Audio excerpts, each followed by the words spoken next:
Warning. This CrissyClip has possible nudity, foul, explicit, rude, crude, and socially unacceptable language, and real talk. If any of these things offend you, please hit stop now. Hi, guys. So, I know you guys have been waiting for this one, or at least a couple of you guys. And, well, here it is. It's some real talk.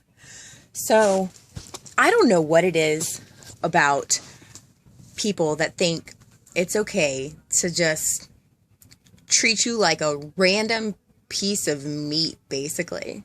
And then never, ever, ever at any point in that time try to treat you like you're valuable or worth anything, or even worth more than their time of day that it took to get that little thing that they wanted from you. And then years and years later, they want to try to come back and say, oh, I was just, I didn't realize what you would turn out to be, or I just couldn't see what was in front of me, or I didn't realize how great you were. Okay, and that's my fault now. Why? When it happens, and I'm not trying to brag, but several high school people have literally just come out of the woodwork and 10 years later, want to try to apologize for fucked up shit they did. And I'm over here okay, I'm going to handle this maturely, and I do. But in my head, I'm going to give you guys a little peek at what I really do. Is he for real? Are you kidding me?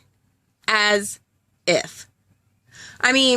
It's one thing when, you were shy and you never even approached that person because you were shy, or you thought maybe they were out of your league or something like that. And then, years later you grow up into this confident person and you decide, you know what, I'm going to try. Okay, that's one thing. But when you've been a bastard and didn't give a crap about that person's feelings, and then 10 years later you decide to mature and wise up, no, it doesn't work that way. None of this works that way. And furthermore, I know that it can be really, really hard to ignore your hormones and all the things that make you go, oh, yeah! But just don't every now and then. Seriously. And here's the thing. For everybody that teaches their children, or their women specifically, their daughters, their children, their child daughters, for all of you that decide to tell your child all the time growing up, honey, boys only want one thing, I'm going to tell you what you're potentially doing to your child. Obviously, this isn't every single child, but I'm going to tell you what happens when you raise your daughters to believe that all men only want one thing. Even me, being as loathing as I am towards much, if not all, of the male population. No offense, guys. The ones out there that I love.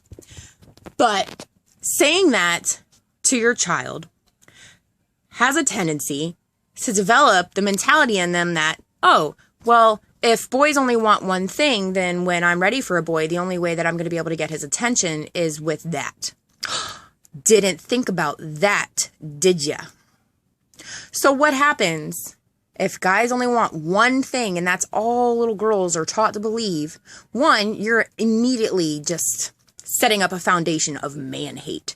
2, scorn. And 3, a feeling inside that you're not good enough unless you do. Now, obviously, there's going to be all sorts of sources that, of course, enforce the fact that this is not true. Because all men don't only want one thing, and not all guys are bastards. I know this for a fact.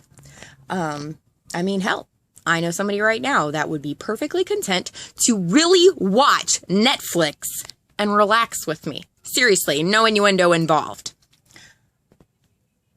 But you guys out there running around acting like dicks and then trying to come back around 10 years later are giving you guys a bad name.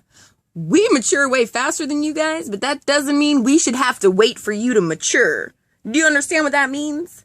That means that we've already settled in by the time you guys are ready to come back to us.